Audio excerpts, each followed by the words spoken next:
yang sakit. Dino lemah orang sebuah badan. Tomenan. Berarti yang akibat gula kan? Akibat gula nah.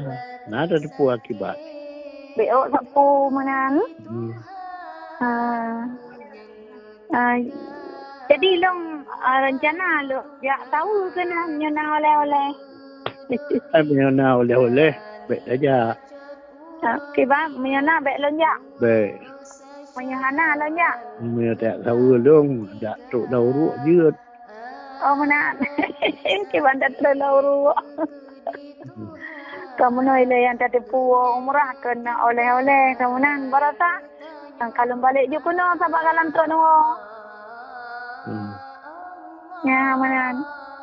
Jadi kiban rencana le mak jak kenan. Oh.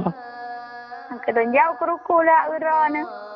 Apa kata mana rencana saja, mana baik saja. Kamu nan. Akibat hana rencana menyenawat telem kurun sehat di bacut cuman ka sehat beo. Itu betul.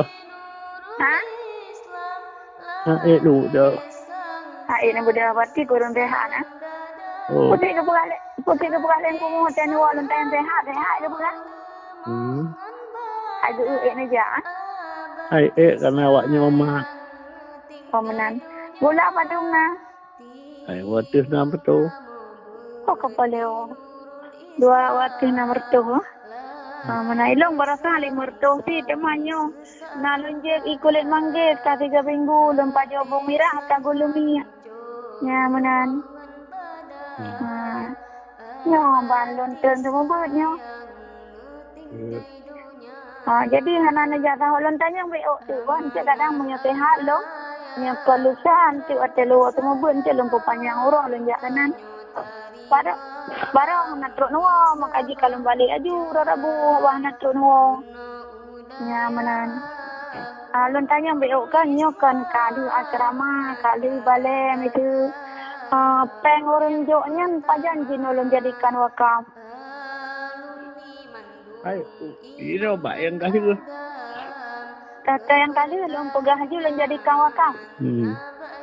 Barakan asrama galamnya balai baru li gupai kaya.